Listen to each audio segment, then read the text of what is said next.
नमस्कार बच्चों।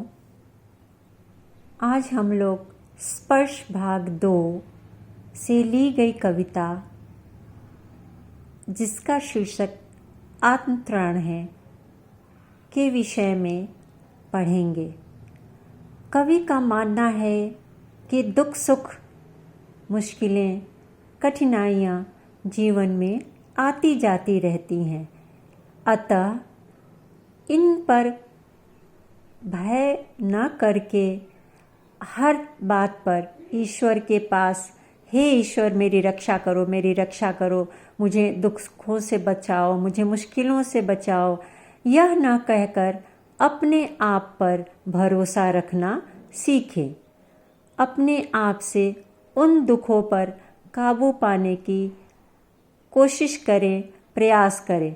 यही कवि का कहना है जो इस पाठ के द्वारा वो कहना चाहते हैं। अभी हम पढ़ेंगे, विपदाओं से मुझे बचाओ, यह मेरी प्रार्थना नहीं। कवि कहना चाहते हैं कि हे ईश्वर, हे करुणा करने वाले, आप मुझे विपत्तियों से, मुश्किलों से, कठिनाइयों से मत बचाइए। मैं यह प्रार्थना नहीं कर रहा कि हे ईश्वर मेरी रक्षा करो, मुझे बहुत दुख है, मुझे बहुत तकलीफ है। नहीं, केवल सिर्फ इतना हो, कभी न विपदा में पाऊं भय। मुझे उन विपत्तियों से, उन मुश्किलों से भय न हो। मैं उसको अपने तरीके से निर्भयता के साथ पार कर सकूं। दुख ताप से व्यथित चित्त को न दो सांत्वना नहीं सही। जो मुझे दुख मिला है उससे मेरा हृदय व्यथित है, परंतु आप मुझे सांत्वना न दीजिए, तसल्ली न दीजिए, पर इतना अवश्य कीजिए, हे दया करने वाले दयानिधान ईश्वर, इतना अवश्य कीजिए कि मैं उन दुखों को आसानी से पार कर सकूं, विजय प्राप्त कर सकूं। कोई कहीं सहायक न मिले, सहायता करने वाला कोई न हो, परंतु तब भी मेरा बल पौरुष न कम हो। न हिले का अर्थ होता है कम न होना। बल पौरुष जो आंतरिक बल होता है सबसे ज़्यादा बलवान होता है। अगर मन के हारे हार है, मन के जीते जीत, अगर आपने ये सोच लिया कि नहीं, कहीं कोई दुख नहीं है, कुछ भी नहीं है, इसके पर मैं इतना पुरुषार्थी हूँ, मेरे में इतना बल है कि मैं उनको आसानी से हल कर सकता हूँ। तो कहने का अर्थ ये है कि कोई कहीं सहायक न मिले तो अपना बल पौरुष न हिले। मुझे नहीं चाहिए एक पत्र छाह भी, मांग मत अग्निपथ। तो यही है बच्चों, कोई अगर आपकी सहायता के लिए आगे ना आए तब भी आप अपने आप को कमज़ोर न समझें। आगे कवि कहते हैं, हानि उठानी पड़े जगत में, लाभ अगर वंचना रही। कवि कहते हैं कि मुझे हर जगह से हानि ही हानि हो, संसार में कहीं भी कहीं से कोई लाभ न पहुंचाए, हर जगह से मुझे धोखा ही धोखा मिले, परंतु मैं अपने मन में कभी भी कमज़ोर न मानूं, अपने आप को कमज़ोर न समझूं। मेरा मन तब भी धैर्य से, दृढ़ संकल्प से भरा रहे और मैं उन दुखों को, जिन्होंने मुझे धोखा दिया है, तब भी मैं उनको पार करने की कोशिश करूं, प्रयास करूं। मेरा त्राण करो अनुदिन। यहाँ पर कहते हैं मेरा, हे ईश्वर, मेरा त्राण करो अनुदिन तुम।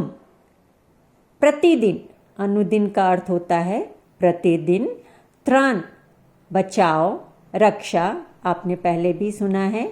मेरा त्राण करो अनुदिन तुम। हे ईश्वर, आप प्रतिदिन मेरी रक्षा के लिए, मुझे बचाने के लिए, मुझे दुखों से बाहर लाने के लिए आओ नहीं। हे ईश्वर, मैं यह प्रार्थना नहीं कर रहा, यह मेरी प्रार्थना नहीं, यह मैं आपसे प्रार्थना नहीं कर रहा, बस इतना होवे करुणा में। हे ईश्वर, इतनी कृपा अवश्य कीजिए मुझ पर, तरने की हो शक्ति अनामय। उन दुखों को पार करने की शक्ति मुझ में हो, मैं स्वस्थ रहकर, अनामय का अर्थ होता है स्वस्थ।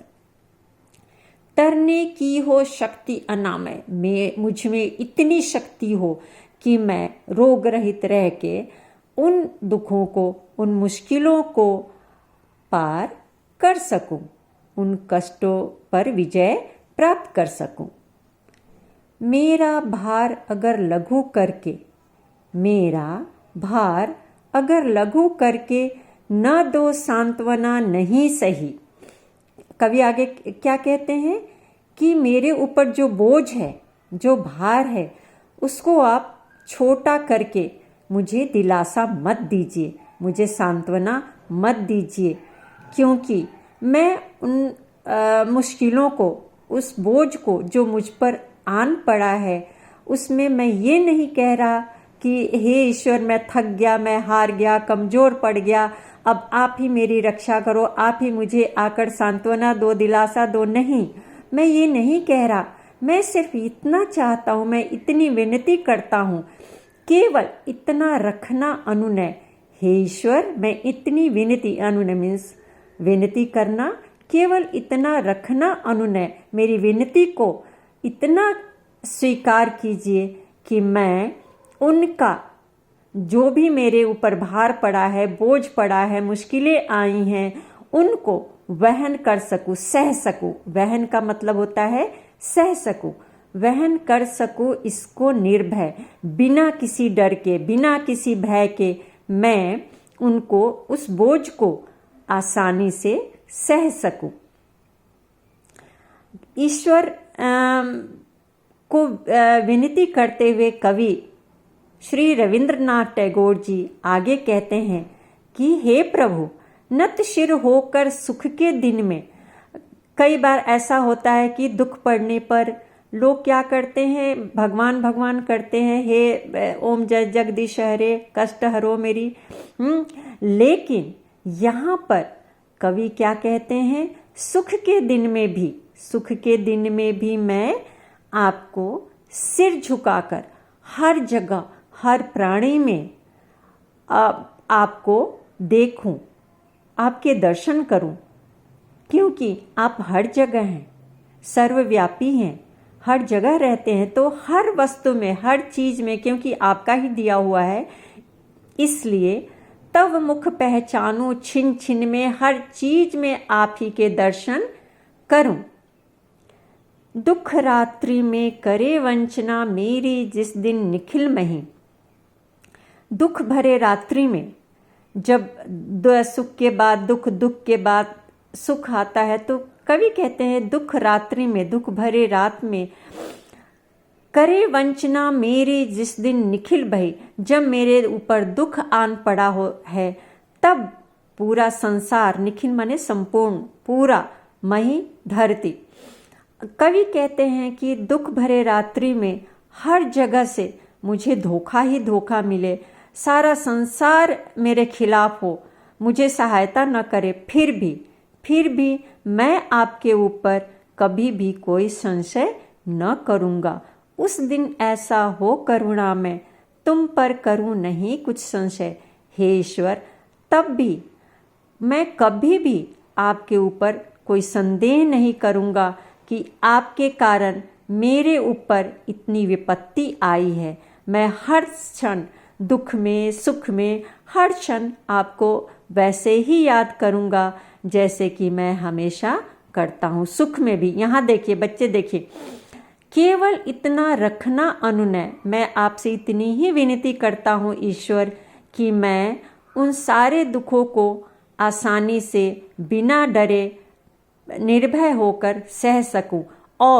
और आगे कवि कहते हैं कि नत शिर होकर सुख के दिन में तव मुख पहचानूं छिन छिन में। हर चीज में, हर वस्तु में, हर प्राणी में आप ही को देखूं। सिर झुका के जिस तरह से सुख के दिन में आपको मैं देखता हूँ, दुख में भी वैसे ही देखूंगा और आपके ऊपर कभी भी कोई संशय नहीं करूंगा।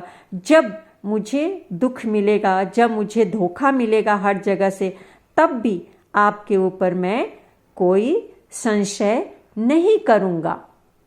जैसे आपने एक कविता पढ़ा होगा परीक्षा में भी, और ऐसे भी आता है प्रार्थना सभा में हम लोग करते हैं। इतनी शक्ति हमें देना दाता, मन का विश्वास कमजोर होना।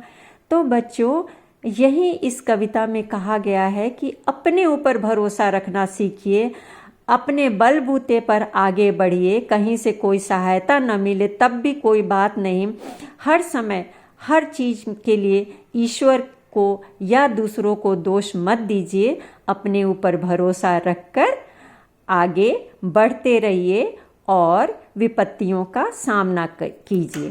धन्यवाद।